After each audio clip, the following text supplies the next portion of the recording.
राधे नमस्ते। स्वागत है हिंदी टीचर्स एकेडमी में। आज हम एक बहुत ही अच्छी वीडियो लेके आपके सामने आए हैं। आज हम बहुत ही महत्वपूर्ण कथन देखेंगे और ये कथन यूजीसी नेट एग्ज़ाम में पूछे गए हैं। तो उन कथनों को हमने इकट्ठा किया है। आपको पता है कि यूजीसी नेट पीवाईक्यू की एक बुक आती है एजीपी, तो उस बुक में जितने भी कथन दिए हैं सबको एक जगह छांट के लिखा गया है ताकि कथन तैयार हो जाएं। क्योंकि आपको पता है कि नेट के कथन हर एग्ज़ाम में रिपीट कर दे रहे हैं। आजकल हूबहू वही कथन उठा के पूछ दे रहा है, तो हम लोग तैयार किए रहेंगे तो हमारे लिए ये प्लस पॉइंट रहेगा। तो चूँकि मैं इसे एक वीडियो में नहीं कवर करूँगी, 2-3 वीडियो में कवर करूँगी, क्योंकि छोटा छोटा रहेगा तो आप लोग मन से तैयार करेंगे अच्छे से बिना बोर हुए। क्योंकि लंबी वीडियो बना देती हूँ तो मुझे लगता है कि आप थोड़ा बोर हो जाते हैं, तो छोटा बनाऊँगी ताकि आप इंटरेस्ट के साथ इसे पढ़ें। और क्लास को शेयर करना आपकी जिम्मेदारी है। कम से कम 5 लोगों को शेयर करिए, लाइक करिए और पूरा वीडियो देखने के बाद एक कमेंट भी ज़रूर करिएगा। तो चलिए शुरू करते हैं। सबसे पहले दिया है एक कथन कि जो अपने धर्म से हीन पाप में ही गड़े रहते हैं वो माता पिता के हित की बात को नहीं सुनते, सबसे बैर करते हैं, और ऐसे जो पापी जन हैं सो महाडेरावनी दक्षिण द्वार से जा नरकों में पड़ते हैं। यह गद्य खंड खड़ी बोली के किस आरंभिक गद्यकार का कथन है? तो ये कथन सदल मिश्र है। आपको केवल एक लाइन ध्यान देनी है कि जो अपने धर्म से हीन पाप में गड़े रहते हैं, माता पिता के हित की बात नहीं सुनते, सबसे बैर करते हैं। ये कौन कहता है? सदल मिश्र कहते हैं। तो ध्यान देंगे, जो अपने धर्म से हीन पाप में गड़े रहते हैं, माता पिता के हित की बात नहीं सुनते, ये कथन सदल मिश्र का है। अब दूसरा आ जाइए। दूसरा कथन है कि आत्मचेतस का भाव तो संपूर्ण भारतीय नवजागरण में है और यही चेतना भारतीय अस्मिता, सांस्कृतिक अस्मिता की पहचान है। भारतेंदु ने इसी आत्मचेतस को समष्टि चेतस की ओर उन्मुख किया। यह कथन किस इतिहासकार का है? तो ये डॉक्टर बच्चन सिंह का है। बच्चन सिंह कहते हैं कि आत्मचेतस का भाव तो संपूर्ण भारतीय नवजागरण में है। तो आपसे पूछेगा ये कथन किसका है, तो आप क्या बताएंगे? बच्चन सिंह। आपको पहली लाइन ध्यान देनी है। जब केवल पहली लाइन से आप कथन पकड़ने लगेंगे ना, तो फिर आपको कथन कठिन नहीं लगेगा। आप बस इतना याद रखिएगा कि आत्मचेतस का भाव तो संपूर्ण भारतीय नवजागरण में है, बच्चन सिंह कहते हैं, या फिर आत्मचेतस वाला कथन बच्चन सिंह का है। ठीक। और जो अपने धर्म से हीन पाप में गड़े रहते हैं वो सदल मिश्र का है। इसके बाद तीसरा कथन है कि हिंदी प्रदेश में कबीर पहले व्यक्ति हैं जिन्होंने संस्कृत को कूप जल और भाखा को बहता नीर कहा है।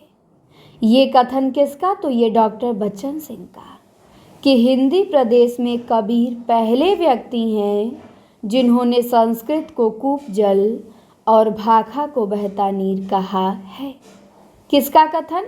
डॉक्टर बच्चन सिंह का। इसके बाद चौथा कथन है कि मुक्तिबोध ने साहित्य की हर विधा को इतना तोड़ दिया है कि रचना स्वयं अपने पाठकों, अपने मूल्यों को ललकारने लगती है।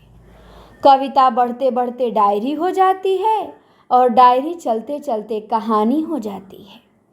मुक्तिबोध की रचना शिल्प के बारे में ये कथन किस साहित्यकार का है? तो ये कथन श्रीकांत वर्मा का है।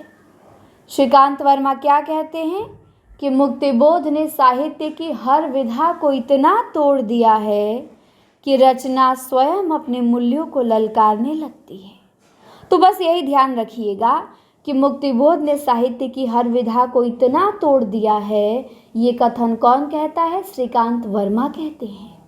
श्रीकांत वर्मा। और हिंदी प्रदेश में कबीर पहले व्यक्ति हैं, ये बच्चन सिंह कहते हैं। फिर आत्मचेतस वाला भी कथन बच्चन सिंह का भी है। इसके बाद अब आते हैं 5वें कथन पे। 5वां कथन नेट में कई बार पूछा गया है कि एशिया के हरे भरे धर्म जैसे ही पश्चिमी विज्ञान की वास्तविकताओं के संपर्क में लाए जाते हैं, सूखी लकड़ियों का ढेर मात्र रह जाते हैं। ये कथन किसका? तो ये कथन हंटर का है कि एशिया के हरे भरे धर्म जैसे ही पश्चिमी विज्ञान की वास्तविकताओं के संपर्क में लाए जाते हैं, सूखी लकड़ियों का ढेर मात्र रह जाते हैं। तो ये हंटर कहते हैं।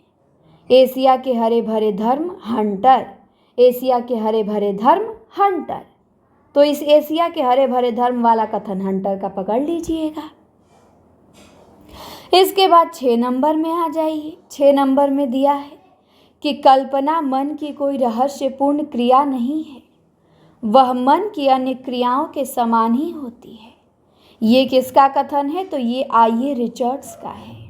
रिचर्ड्स कहते हैं कि कल्पना मन की कोई रहस्यपूर्ण क्रिया नहीं है, वह मन की अन्य क्रियाओं के समान ही होती है। कौन कहता है? रिचर्ड्स कहते हैं कि कल्पना मन की कोई रहस्यपूर्ण क्रिया नहीं है, वह मन की अन्य क्रियाओं के समान ही होती है। तो रिचर्ड्स का कथन ध्यान देंगे। फिर आते हैं 7वां नंबर का। 7वां में कथन है कि इंसान जिंदा किस लिए रहता है? क्या उसे कोई और बेहतर काम करने को नहीं मिला? परिंदे कहानी के किस पात्र का ये कथन है? तो डॉक्टर मुखर्जी का। डॉक्टर मुखर्जी कहते हैं कि इंसान जिंदा किस लिए रहता है? क्या उसे कोई और बेहतर काम करने को नहीं मिला? इसके बाद डॉक्टर मुखर्जी का कथन है कि मरने से पहले मैं एक दफ़ा वर्मा जरूर जाऊंगा। कौन कहते हैं? डॉक्टर मुखर्जी कहते हैं। फिर कहते हैं डॉक्टर मुखर्जी कि सब लड़कियां एक जैसी होती हैं, बेवकूफ़ और सेंटिमेंटल। ये भी डॉक्टर मुखर्जी का कथन है। फिर डॉक्टर मुखर्जी का ही कथन है। कहते हैं कि लतिका वह तो बच्ची है, पागल, मरने वाले के संग खुद थोड़ी ही मरा जाता है। तो ये भी डॉक्टर मुखर्जी का कथन है। डॉक्टर मुखर्जी के कथन हमने 4 देखे कि इंसान जिंदा किस लिए रहता है, मरने से पहले मैं एक दफ़ा वर्मा जरूर जाऊंगा, सब लड़कियां एक जैसी होती हैं, लतिका वह तो बच्ची है। तो ये ध्यान रखिएगा किसका कथन है? ये कथन है डॉक्टर मुखर्जी का। इसके बाद आगे आते हैं अगले प्रश्न पे। आगे लतिका का कथन है। लतिका कहती है कि वैसे हम सब की अपनी अपनी जिद होती है, कोई छोड़ देता है और कोई आखिर तक उससे चिपका रहता है।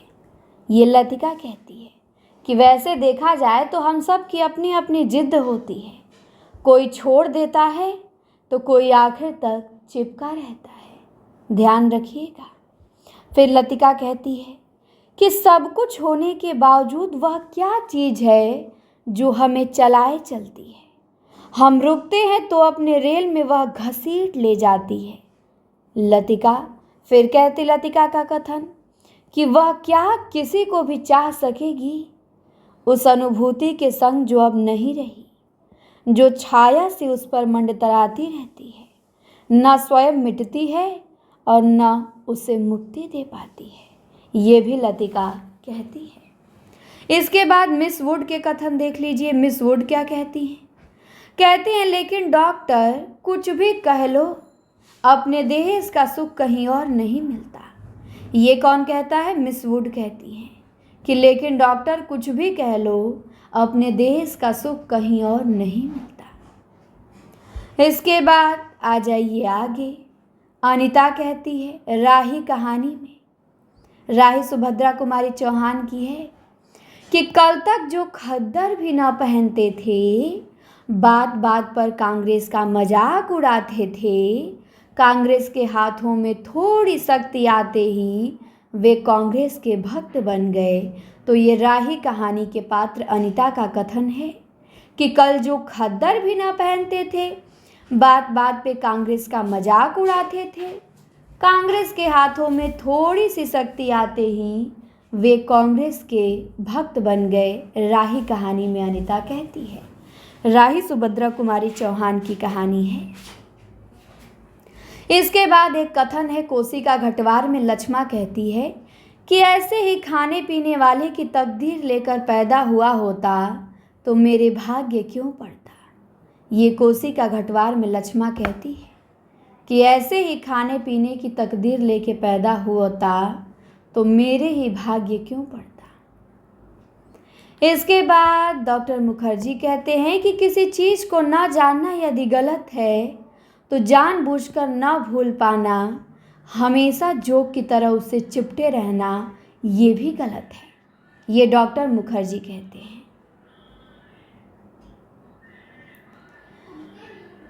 इसके बाद 11 नंबर में आते हैं। 11 नंबर में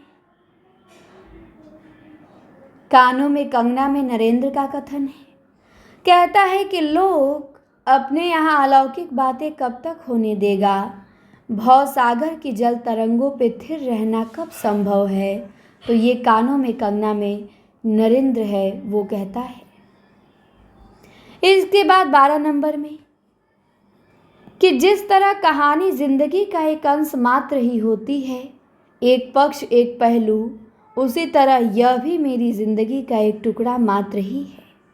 ये किस रचना के बारे में स्वयं लेखिका ने लिखा है? तो मन्नू भंडारी ने लिखा है एक कहानी। यह भी उसी के बारे में कहती हैं कि जिस तरह कहानी जिंदगी का एक अंश मात्र होती है, एक पक्ष एक पहलू, उसी तरह यह भी मेरी जिंदगी का एक टुकड़ा मात्र ही है। इसके बाद स्कंदगुप्त नाटक का एक बड़ा ही महत्वपूर्ण कथन है कि यदि राक्षस कोई था तो विभीषण था और बंदरों में भी एक सुग्रीव हो गया। तो ये धातु सेन कहता है स्कंदगुप्त में कि यदि राक्षस कोई था तो विभीषण था और बंदरों में भी एक सुग्रीव हो गया। इसके बाद स्कंदगुप्त में कुमारगुप्त कहता है कि युद्ध तो करना ही पड़ता है, अपनी सत्ता बनाए रखने के लिए यह आवश्यक है। तो ये कौन कहता है? कुमारगुप्त कहता है कि युद्ध तो करना ही पड़ता है, अपनी सत्ता बनाए रखने के लिए यह आवश्यक है। इसके बाद स्कंदगुप्त नाटक में स्वयं स्कंदगुप्त का कथन देख लीजिए। ये क्या कहता है? ये कहता है कि हृदय की बातों को राजनीतिक भाषा में व्यक्त करना चक्र नहीं जानता। ये स्कंदगुप्त कहता है कि हृदय की बातों को राजनीतिक भाषा में व्यक्त करना चक्र नहीं जानता। इसके बाद स्कंदगुप्त में पर्णदत्त कहता है कि राष्ट्रनीति दार्शनिकता और कल्पना का लोक नहीं है। कौन कहता है? तो पर्णदत्त कहता है।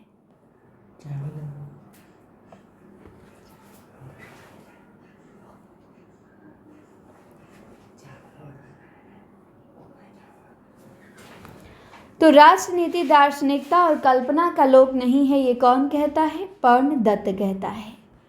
इसके बाद 17 नंबर में आते हैं। 17 नंबर में बकरी नाटक में एक संवाद है। पूछा गया किसका है कि बहुत कम लोग यह जानते हैं आज हम जो हैं वो किसकी बदौलत, किसने हमें जनसेवा की ओर लगाया, हमारी आंखें खोली, हमें सही रास्ता दिखाया और किससे हमसे प्रेरणा ली, अपना कर्तव्य किया और आगे बढ़ा। तो ये कथन बकरी नाटक का है। बकरी में दुर्जन कहता है। 18 नंबर में है कि यह नाटक इस अर्थ में समकालीन नाटक है कि यह किसी भी समय के अन्याय, अनाचार, भ्रष्टाचार, विवेक शून्यता और मनोविज्ञान पर रोशनी डालता है। इस प्रहसन में व्यंग्य के माध्यम से जो कुछ भी कहा गया है उतना ही अधिक कहने की गुंजाइश भी है। अंधेर नकली नाटक के बारे में ये कथन किसका है? तो सत्य प्रकाश मिश्र का है। तो ध्यान रखिएगा, यह नाटक इस अर्थ में समकालीन है। ये कथन कौन कहता है? सत्य प्रकाश मिश्र कहते हैं। 19 नंबर में देख लीजिए। ये संसार का जातीय धर्म है कि जो वस्तु हमारे आसपास है उन्हीं पर हमारी बुद्धि दौड़ती है। फारस, अरब और इंग्लिश देश के कवि जब संसार की अनित्यता की बात करेंगे तो कब्रिस्तान का नक्शा खींचेंगे, क्योंकि उनके यहाँ शमशान होती ही नहीं है। ये किस रचना से है? तो ये प्रताप नारायण मिश्र के निबंध शिवमूर्ति से है। फिर 20 नंबर का बड़ा अच्छा कथन है। ये पीजीटी में काम आएगा कथन, क्योंकि पीजीटी में पूछे जाते हैं ये सब कि पूर्ण क्लासिक कृति वह है जिसमें मानव समाज की पूर्ण शक्ति निहित है। तो ये इलियट का कथन है कि पूर्ण क्लासिक कृति वह है जिसमें मानव समाज की पूर्ण शक्ति निहित है। तो ध्यान देंगे, इलियट का कथन है। फिर है 21 नंबर में कि रामचरितमानस के उत्तर कांड में उन्होंने ज्ञान की अपेक्षा भक्ति को कहीं अधिक सुसाध्य और आशु फलदायिनी कहा है। यह कथन किस इतिहासकार का है? तो ये रामचंद्र शुक्ल जी का है कि रामचरितमानस के उत्तरकांड में उन्होंने ज्ञान की अपेक्षा भक्ति को कहीं अधिक सुसाध्य और आशु फलदायिनी कहा है। फिर 22 नंबर में धूमिल की एक पंक्ति है नक्सलवाड़ी कविता से कि मुझे अपनी कविताओं के लिए दूसरे प्रजातंत्र की तलाश है। ये कथन मुक्तिबोध कहते हैं अपनी कविता नक्सलवाड़ी में कि मुझे अपनी कविताओं के लिए दूसरे प्रजातंत्र की तलाश है। फिर 23 नंबर में है, 23 नंबर में मानस का हंस उपन्यास में एक संवाद है कि मनुष्य के मन से सुंदर और कुछ नहीं होता, ईश्वर यदि है तो मनुष्य के मन में ही समाये हैं। मानस का हंस उपन्यास में ये संवाद किसका है? तो मोहिनी का है। मोहिनी कहती है कि मनुष्य के मन से सुंदर और कुछ नहीं होता, ईश्वर यदि है तो मनुष्य के मन में ही समाया हुआ है।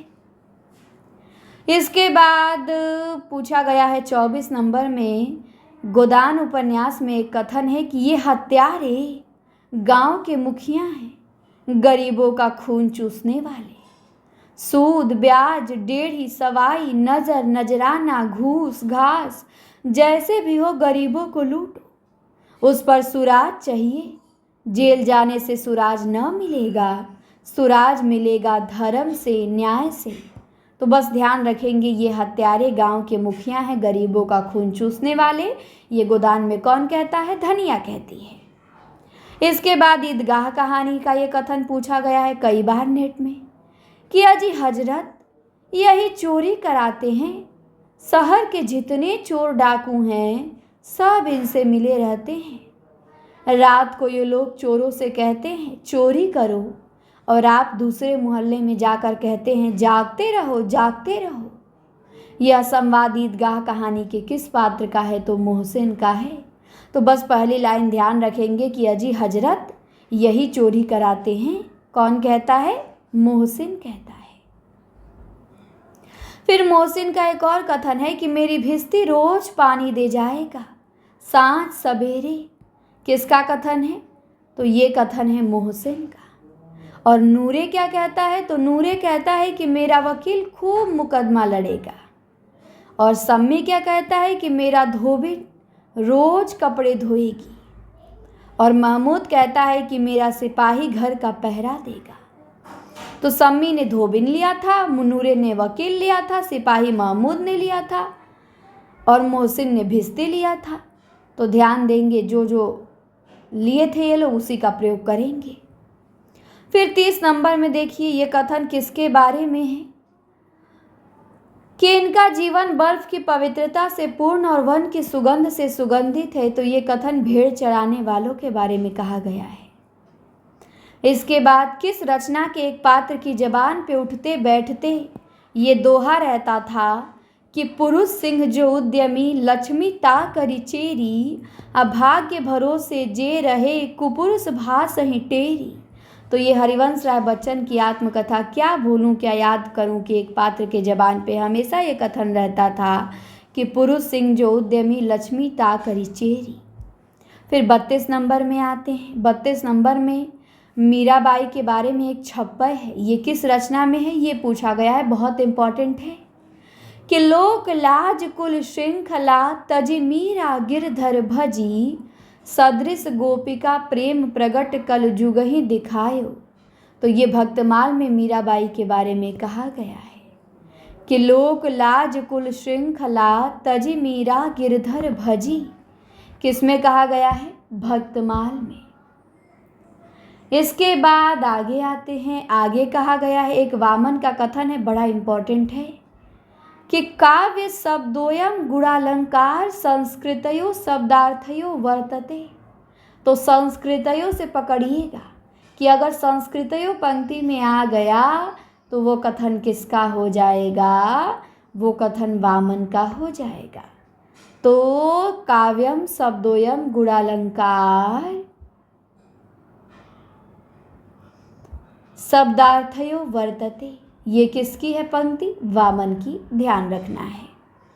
इसके बाद 34 नंबर में आ जाइए। 34 नंबर में एक कथन है, पूछा गया किस उपन्यासकार के बारे में कथन है कि संवत 1955 में उन्होंने उपन्यास नामक मासिक पत्रिका निकाली और द्वितीय उत्थान काल के भीतर 65 छोटे बड़े उपन्यास लिखकर प्रकाशित किए। शुक्ल जी ने ये कथन किस उपन्यासकार के बारे में कहा है? तो किशोरी लाल गोस्वामी के बारे में कहा है, क्योंकि उन्होंने ही तो 65 छोटे बड़े उपन्यास लिखे थे और उपन्यास नामक मासिक पत्रिका भी निकाली थी। फिर 35 नंबर में एक कथन है कि संसार की कोई लिपि यदि सर्वाधिक पूर्ण है तो वह एकमात्र देवनागरी है। ये किसका कथन है? आइजक पिटमैन का।